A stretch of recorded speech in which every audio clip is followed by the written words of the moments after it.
Bonjour et bienvenue à cette émission d'Accès MRC.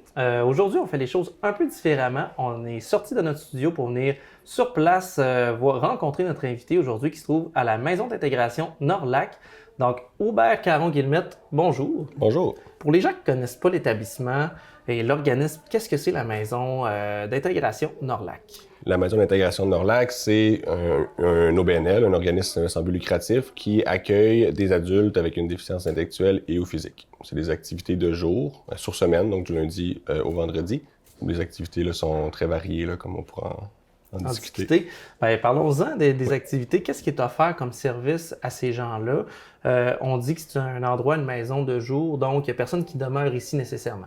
Effectivement. Donc, c'est des activités très diversifiées. Là, on a une clientèle qui ont différents besoins, évidemment, puis différentes capacités aussi. Donc, un peu naturellement, là, il y a des demi-journées qui se créent où il y a plus une certaine clientèle qui vient, puis il y a d'autres journées où c'est d'autres clientèles qui vient. Mais les activités, bon, ça peut aller des choses très simples, là, des bingos et des jeux de cartes. De l'artisanat, on a quand même une salle qui est dédiée presque exclusivement là, à des projets plus artistiques. Donc, le canevas, des dessins de diamants, là, bref, des activités que les gens apprécient. Puis on a un côté là, dans lequel on se trouve qui est un peu la salle de loisirs. On a la table de billard, puis on a une télévision qui c'est plus pour le vendredi après-midi, souvent, c'est un film là, qu'on écoute. Fait que c'est surtout utilisé les vendredis après-midi. Là, aujourd'hui, comme je l'expliquais un peu plus tôt, on se trouve vraiment dans l'établissement. Ouais. Donc, c'est en fonction aujourd'hui. Les gens à la maison pourraient peut-être entendre du bruit de fond, ce qui est hyper normal. Donc, les activités ne cessent jamais sur semaine. On parlait du volet plus activité. Je pense qu'il y a un volet classe aussi. Effectivement. On a un partenariat avec la commission scolaire, là, le district scolaire. Puis, du coin, autour de Dolbeau. Mm-hmm. Donc, on a une professeure qui travaille ici à plein temps, qui a des classes de 2 à 4 personnes en même temps. Et c'est une éducation très personnalisée, donc selon les capacités des personnes, mais ça va des cours sur les mathématiques, lire, écrire, etc. De l'apprentissage très fonctionnel, comme comment ça fonctionne quand on paye à l'épicerie avec de l'argent, comment on calcule ce qui est supposé nous revenir. Donc, c'est des choses qui préparent les gens à leurs activités de la vie quotidienne. Ce qui va aller chercher peut-être le côté intégration, du nom maison d'intégration finalement. La mission de base de votre organisme, quelle est-elle? C'est de rassembler les familles dans lesquelles se trouvent des personnes qui peuvent bénéficier de nos besoins et défendre les droits des personnes avec un handicap. Par rapport à la clientèle, combien de personnes vous pouvez recevoir ici, que ce soit par jour, par semaine? Est-ce que ça varie? On a une soixantaine de membres, entre 50 et 60 membres. Pas mal tout le monde vient, je veux dire, au moins une fois dans l'année. Mais tous les jours, là, nos grosses journées, on est 20, 21, 22 membres ici présents. Nos moins grosses journées, peut-être 12, 13, 14, là, selon la journée. Il y en a qui viennent presque 4 jours par semaine. Là. C'est rare 5 jours, mais il y en a qui viennent plus souvent que d'autres. Il y en a qui viennent juste pour nos activités à l'extérieur. Tantôt, je mentionnais les activités qu'on faisait ici, mais 1-2 fois par année, on fait une sortie. L'été dernier, on était à l'Aquarium de Québec. On avait loué un gros chalet, là, qu'on était une quinzaine de membres, plus pas mal toute l'équipe à s'être déplacée là pour cette activité-là sur 36 heures, on va dire. Fait que quand même une sortie très, très fun, très intéressante. Ça lui donne une expérience justement de sortie, d'adaptation aussi. Oui, ben eux autres, ça leur fait voir d'autres choses. Je veux dire, on n'a pas d'aquarium ou l'équivalent au Saguenay-Lac-Saint-Jean. Puis ça leur permet, il y en a plusieurs là-dedans que sans ce genre d'expérience-là qui ne quitteraient pas nécessairement la région. Il y en a d'autres, c'est des grands voyageurs, puis ils se demandent pourquoi on ne va pas à Paris, là, mais c'est un autre débat. Donc voilà, il y en a qui viennent à peu près juste pour ces activités-là, qui sont membres pour avoir accès à ça. Il y en a d'autres qui viennent presque quotidiennement. Par rapport au profil de chacun de vos membres, est-ce que c'est un programme qui est fait vraiment personnalisé pour eux selon la capacité de chacun? Est-ce que c'est une évaluation que vous faites passer comme au départ? Comment vous fonctionnez pour vraiment faire le plan de match de votre clientèle finalement? Souvent, les personnes qui nous ont référés ont une intervenante ou un intervenant du CIUS. Ça passe souvent par ces personnes-là pour le référencement. Ou c'est ça, ou les familles tout simplement qui nous contactent. Il va y avoir une, deux, 3 journées où la personne, ou demi-journée des fois aussi, là, selon les capacités de la personne, où c'est que la personne va venir ici, il va avoir, je vais appeler ça une évaluation, là, mais c'est pas un formulaire, là, c'est juste voir comment ça se passe l'intégration, c'est quoi, ouais, exactement, là, c'est quoi les besoins aussi de cette personne-là. Donc, c'est fait vraiment en dialogue, puis en discussion, puis après ça un peu en intégration par la suite. Donc, une fois que ça c'est fait, on va suggérer, il y a un autre dialogue qui est quelle journée cette personne-là va venir.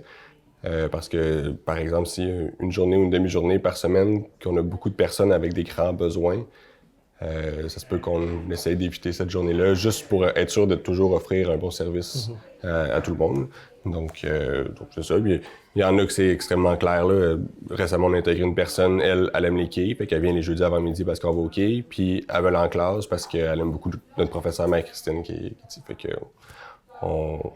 on y va avec les goûts des gens aussi, les besoins et les goûts des gens aussi. Par rapport, justement, vous parlez de votre professeur, ça ressemble à quoi le nombre d'employés que vous avez sur place? Est-ce qu'il y a des bénévoles? Comment ça fonctionne à ce niveau-là? On a 4 personnes qui travaillent, disons, sur le plancher, pour les activités quotidiennes là, à l'extérieur de la classe. On a une professeure qui travaille dans la classe à temps plein aussi. Puis il y a moi qui travaille plus à l'administration puis à la gestion. Donc, c'est pas mal ça, l'équipe des employés. Là-dedans, on a 2 prêts de service, là, fait intéressant. La professeure prêt de service de la commission scolaire. Puis on a une personne sur le plancher qui est un prêt de service du CIUS. Donc, qui fait ils font partie intégrante de l'équipe, mais administrativement parlant, c'est un peu différent. Puis sinon, on a des bénévoles aussi qui viennent souvent pour les activités, les sorties. Là. Je parlais des quilles tantôt. Ça arrive souvent qu'il y a un WIN bénévole qui nous accompagne. Même chose là, quand on était au go-kart, on était au zoo, des choses comme ça. Souvent, il y a des bénévoles qui nous accompagnent là, juste pour être sûr d'avoir des yeux partout. Puis, est-ce que c'est des gens plus de la famille de votre clientèle ou c'est des gens qui ont seulement donné leur nom? Et s'il y en a qui nous écoutent qui aimeraient s'impliquer justement, est-ce que vous prenez des gens de l'extérieur pour venir vous aider? Tout à fait. À peu près n'importe qui, je dis à peu près, là, n'importe qui a un intérêt puis qui serait intéressé, on peut les rencontrer puis discuter là, de ce qui est possible de faire. C'est vrai qu'il y a des gens des familles ou de l'entourage des familles qui viennent. Des fois, c'est l'entourage des membres de l'équipe aussi qui participent. Sinon, autre que ça, on a des gens, des fois, récemment, il y a une personne qui venait assez régulièrement, c'est un monsieur retraité qui pouvait plus travailler dans son domaine. Donc, ici, c'était un milieu de l'aide spontanée. Exactement. Il est juste venu cogner à la porte un bon mardi, puis le jeudi suivant, il nous accompagnait au quai. C'est le fun. On voit que la population veut aider aussi votre organisme. C'est quoi la raison d'être de votre organisme dans la société actuelle? Pourquoi c'est important qu'on ait cet organisme-là? On en a parlé un peu au début de la mission. Le but ultime, c'est de créer un espace de socialisation, d'apprentissage aussi qui est inclusif, qui est ouvert pour notre clientèle. Historiquement, il y avait des plus grands besoins. Quand ça a été créé en 1978, l'organisme ici, à ma connaissance, il n'y avait pas d'autres services similaires qui existaient. Là. C'était des familles qui s'étaient réunies, qui empruntaient un local dans le sous-sol d'une école pour faire des activités, puis aider les gens au début, c'était vraiment du divertissement. Là. Il n'y avait pas nécessairement de volet d'apprentissage ou tout ça, là, mais après ça, ça s'est un peu structuré. La structure s'est mise en place suite dans les années subséquentes. Voilà. Je voyais que vous avez reçu plusieurs dons sur vos réseaux sociaux. D'ailleurs, les gens qui veulent vous suivre peuvent se rendre sur la page de la Maison d'intégration Nord-Lac.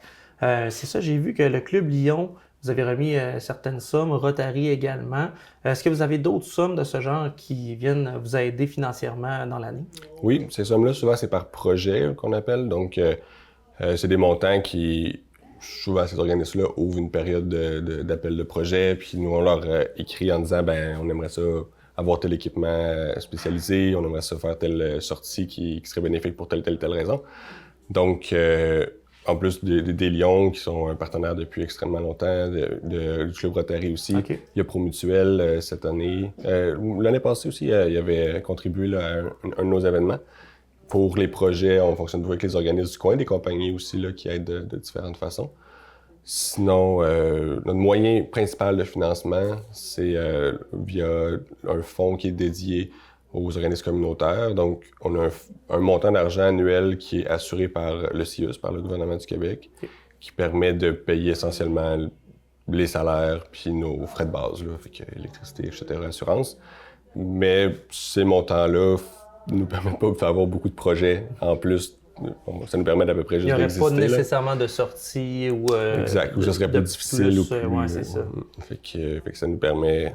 Ces montants-là nous permettent de faire des projets vraiment plus variés, là, c'est ça. Est-ce qu'il y a d'autres moyens de venir vous aider financièrement? Est-ce que les gens peuvent faire des dons spontanés? Est-ce que c'est le genre de choses que vous prenez aussi? Ou? Oui.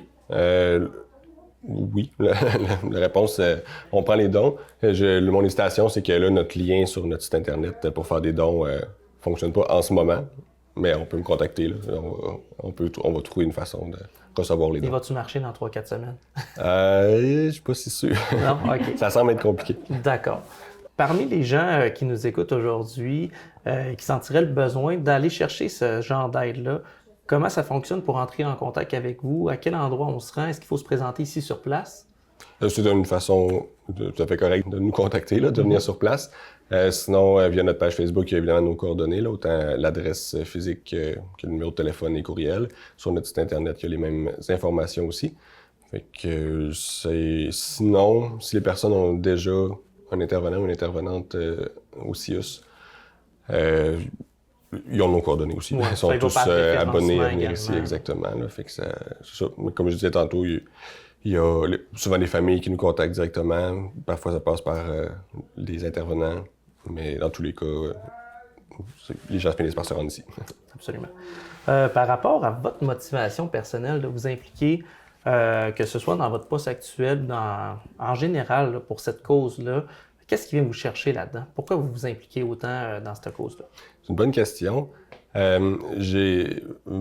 on se fait à mes études et à mon parcours, j'ai fait beaucoup d'interventions sur le terrain. C'est quelque chose duquel je voulais pas m'éloigner. Je voulais pas ne pas avoir de contact avec le terrain puis juste faire de la gestion, disons.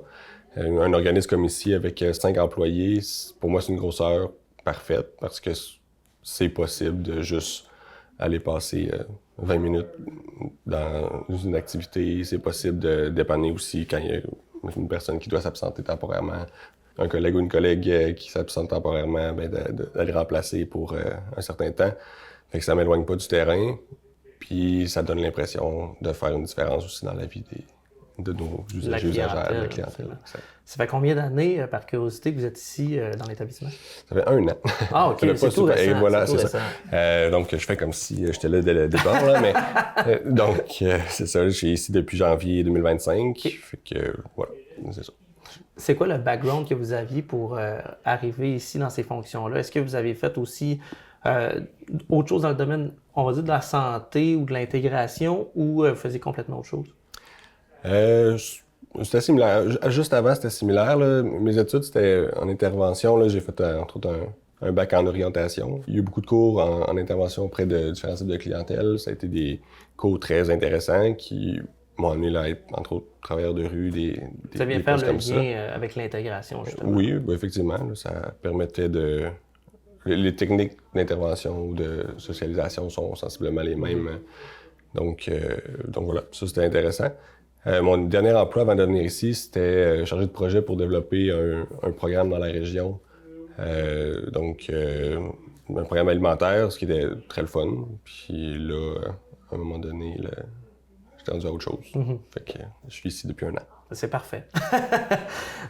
Au niveau, je pense qu'il y a un projet de déménagement dans l'air.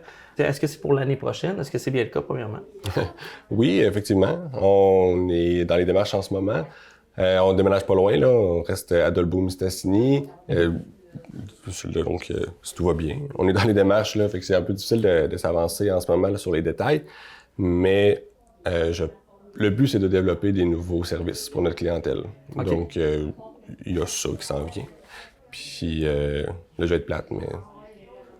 Il y a des beaux projets qui s'en viennent. Parfait. Ça va être super. Un peu plus tôt, on discutait donc du CIUS, qu'il y avait un partage de ressources avec votre organisme.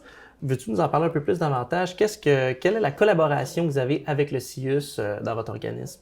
Le CIUS, c'est une collaboration au sens où on n'offre pas les mêmes services, mais on est très complémentaires. Donc oui, c'est vrai, là, il y a une ressource qui est sur le plancher ici qui vient d'une aide du CIUS. Par contre, concrètement, dans la vie de tous les jours, ça va être surtout au niveau des suivis de notre clientèle, quand il y a des situations qui changent dans leur vie ou dans leur situation. Ils nous tiennent au courant. Quand nous, on remarque des changements aussi, on les tient au courant. Et le but étant que cette personne-là ait tout le soutien et toute l'aide qu'elle a besoin dans toutes les sphères de sa vie. Nous autres, on est une sphère qui est très sociale, très ludique, je dirais même. Mais c'est important que, disons, tout le monde ait les plans d'intervention, tout le monde puisse ait les mêmes informations aussi sur l'état de nos membres. Donc, c'est une collaboration qui est peut-être pas au jour le jour, mais au minimum semaine à la semaine. Puis des fois, c'est plus, ça devient tout au jour le jour, puis des fois, c'est un peu moins, puis on se parle au besoin. Est-ce que on parlait que le CIUS, justement, pouvait vous référer des gens? Est-ce que le contraire peut être aussi valable? Est-ce que des gens qui se présentent ici pour venir chercher de l'aide, vous faites le lien avec le CIUS et pourriez rencontrer d'autres gens? Effectivement. Des fois, ça consiste juste à parler. Si la personne est déjà un intervenante ou un intervenant, ça consiste juste à lui parler d'une situation qui s'est présentée, puis de dire, des fois, on dit peut-être qu'il pourrait avoir une consultation avec tel spécialiste. D'autres fois, on n'a pas nécessairement d'idée de c'est quoi la solution. On a peut-être besoin d'aide, d'accompagnement pour comment aider cette personne-là. Donc, vous avez toujours votre évaluation, puis ensuite, vous parlez vraiment ensemble avec le CIUS pour aller chercher la même solution pour que tout aille dans le bon sens, finalement. Effectivement. Puis, ils ont des spécialistes, des ressources qu'on n'a pas. Donc, c'est vraiment complémentaire, j'ai l'impression. Je m'essaye à brûle pour point, mais est-ce qu'il y a une situation dans le cadre de votre travail avec un de vos clients qui vient vous chercher un peu plus ou dans laquelle vous vous sentez plus fier? Y a-t-il quelque chose, un genre de highlight, si je peux me permettre le terme en anglais, dans le cadre de votre travail, que c'est ça qui vous rend particulièrement fier? Particulièrement fier, il y a une chose, là, c'est que c'est majoritairement des personnes très chaleureuses. Là. On se sent toujours bien accueillis en arrivant ici, surtout quand on a appris à les connaître un peu puis qu'ils sont contents de nous voir arriver. Fait que c'est un peu un baume là, d'arriver un lundi matin à moins 27 de janvier. Puis, des fois, le café est plus froid, mais avoir les sourires qu'il y a dans la place, justement, ça vient nous réchauffer un peu. Voilà, ça nous ramène à la bonne place. Pour votre clientèle, le fait de se rendre ici, est-ce que ça peut être un enjeu? Est-ce qu'il y a des transports qui peuvent être facilitants? Comment vous fonctionnez dans ces situations-là? Le transport en commun, Maria Express a un volet spécifique de transport adapté. Donc, ils vont vraiment loin dans les villages autour d'Olbeau. Donc, la plupart de nos membres prennent le transport adapté. Sinon, les gens plus proches, des fois, il y en a même qui viennent à pied. Là, et des fois, les gens plus proches, c'est les familles qui viennent les porter le matin dans leur travail, par exemple. Par rapport au bénévolat que vous faites à l'extérieur, en quoi ça consiste? Il y a beaucoup d'organismes qui nous viennent nous aider, qui nous aident ici. Entre autres, qu'on ne peut pas mentionner, on a un partenariat avec Moisson qui nous envoie de la nourriture pour nos activités de cuisine, un peu des activités de cuisine partagées avec nos membres. Mais nous aussi, on va aider d'autres organismes. Entre autres, ça commence avec Moisson. Donc, une demi-journée par semaine, on va sur place pour aider à trier la nourriture qu'ils reçoivent, nettoyer des équipements qu'ils utilisent. Donc, quelques membres à la fois. Là. On ne peut pas vraiment se déplacer à 20 personnes, mais voilà, c'est quelque chose de très intéressant, très valorisant aussi pour nos membres qui sont très contents. Des fois, ils disent j'ai donné, une famille qui est arrivée, j'ai donné un panier. Ils m'ont dit de leur donner un panier. Fait ils ont concrètement aidé. C'est pas juste faire semblant que la personne a aidé pour la rendre heureuse. C'est une vraie aide à la communauté que cette personne l'a fait. On a aussi un partenariat avec Parents Ensemble, qui donc vient en aide aux familles ici à Dolbeau. Donc, quand eux reçoivent des jouets, ou même une fois par semaine aussi, on va nettoyer des jouets là-bas. Okay. Puis quand ils reçoivent des dons de vêtements, ils nous les envoient, nous on les nettoie dans notre laveuse sécheuse, puis on les plie ou on les trie là, selon qu'est-ce qu'ils nous demandent. On leur renvoie ça. Fait que c'est... Donc, il y a plusieurs applications quand même qui viennent d'être faites. Puis, ça fait découvrir aussi à la clientèle vraiment plusieurs autres axes qui n'auraient pas nécessairement la chance d'avoir accès autrement. Là. Oui, effectivement, parce que nous, on a les moyens d'envoyer un intervenant ou une intervenante avec eux là-bas, ce qui n'aurait pas nécessairement été possible dans leur famille, par exemple. Donc, on pense que tout le monde est gagnant dans cet échange-là. Mais merci beaucoup, Aubert. Un plaisir d'avoir pris du temps avec toi. Et pour les gens qui voudraient justement avoir plus d'informations, on rappelle votre page Facebook. Est-ce que vous avez un site Internet? Oui, site web maisonnorlac.com. Parfait. Puis sinon, si vous passez dans le coin du centre sportif, on est juste à côté. Vous allez trouver notre adresse là, sur Internet. Donc, ça va nous faire plaisir de vous dire bonjour. Parfait. Donc, merci Aubert. Merci à vous. Donc, c'est ce qui conclut l'émission aujourd'hui. La semaine prochaine, on se retrouve dans notre studio à l'habitude. Merci beaucoup d'avoir été là. À bientôt.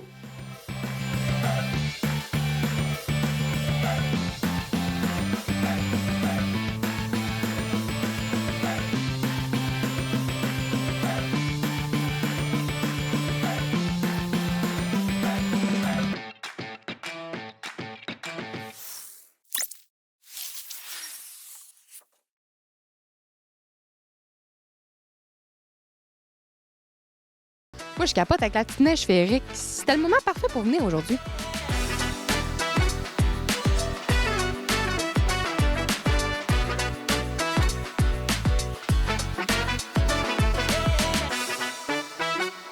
Aujourd'hui, j'ai la chance de venir visiter la nouvelle entreprise Oasis et Spa du Capitaine située à Péribonka. Puis là, je suis toute excitée, j'ai vraiment hâte d'y aller parce que c'est magnifique. Puis en plus, on me dit que bientôt, il va y avoir un petit concours sur la page Facebook. C'est à surveiller, je pense. On y va?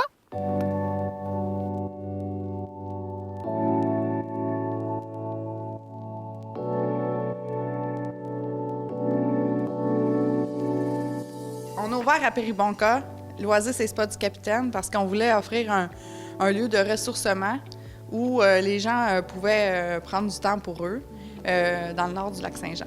Ici, dans le fond, pour commencer, on a les sources thermales. Okay. Les sources thermales comprennent 3 spas à remous. Après ça, un bain hammam. C'est un bain vapeur à l'eucalyptus avec de l'exfoliation au sel de marmot. On peut prendre le temps de respirer, mais aussi prendre le temps de s'exfolier. C'est le temps quand les pores de peau sont ouverts, puis tout ça. Il y a aussi des douches froides à l'intérieur de l'installation. On a 2 saunas finlandais, puis une yourte de repos, dans le fond, un endroit de repos intérieur.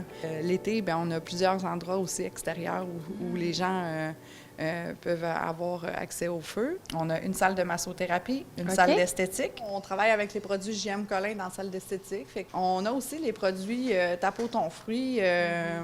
On voulait faire rayonner le bleuet de la région.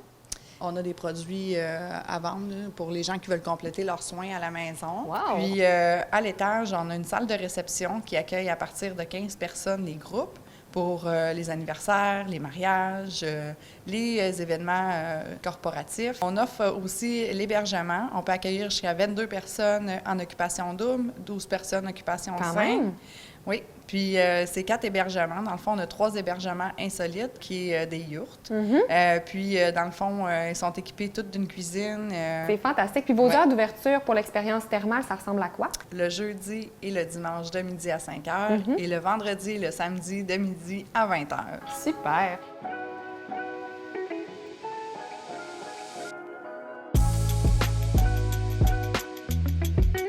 On commence la visite des installations. Moi, je suis toute excitée. C'est magnifique. En plus, on a une petite neige féerique. Qu'est-ce que tu veux de plus? J'adore. Ça sent bon, un sauna, hein? Bon, que ça sent bon. C'est magnifique. J'adore. Puis là, on continue la belle visite. On s'en va dans les spas à remous qu'on a dit tout à l'heure.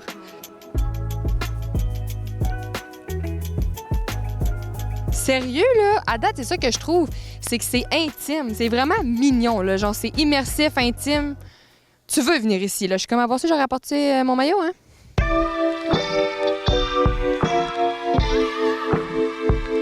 C'est un autre petit sauna finlandais, fait que c'est les fameux saunas secs, comme on a vu en haut, mais c'est vraiment hot, c'est immersif, puis il a l'air d'avoir comme une petite fenêtre au bout, que ça doit tellement être magnifique l'été, la vue ici, on a vu des feux.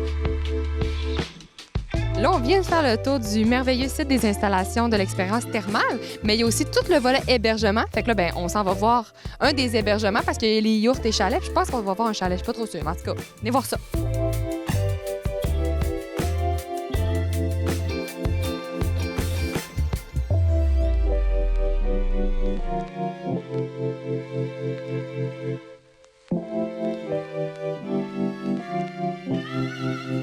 Oasis et Spa du Capitaine, c'est vraiment un bel endroit où venir relaxer, à s'offrir un cadeau à soi-même ou à offrir à quelqu'un d'autre. Dans tous les cas, c'est vraiment une belle place. On se revoit bientôt pour un autre Vox Pop.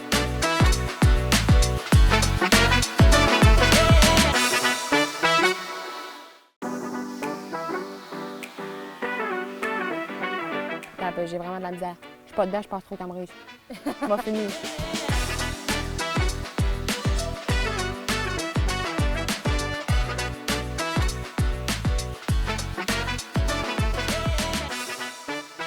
Aujourd'hui, on vient découvrir la belle entreprise Camerise Milou située à Saint-Stanislas. On y va?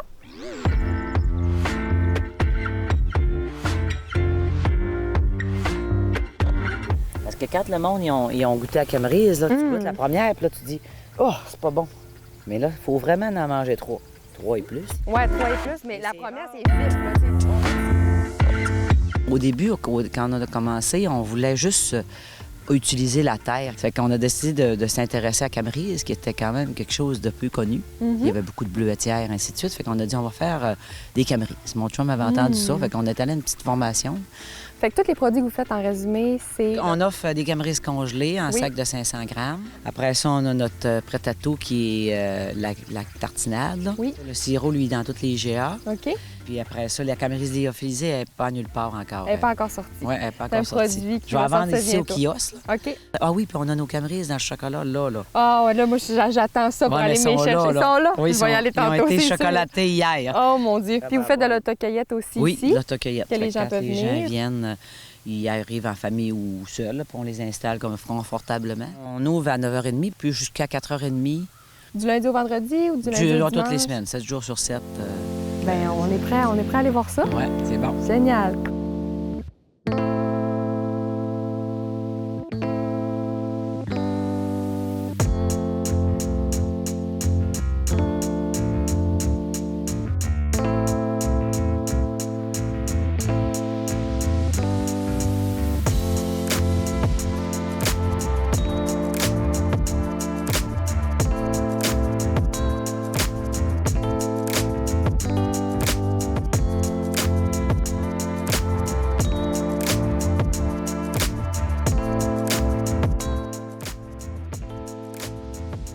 Camerise Milou, c'est vraiment une belle entreprise à découvrir. J'ai adoré en apprendre plus sur ce merveilleux fruit qui est vraiment sous-estimé. On se voit bientôt pour un autre Vox Pop.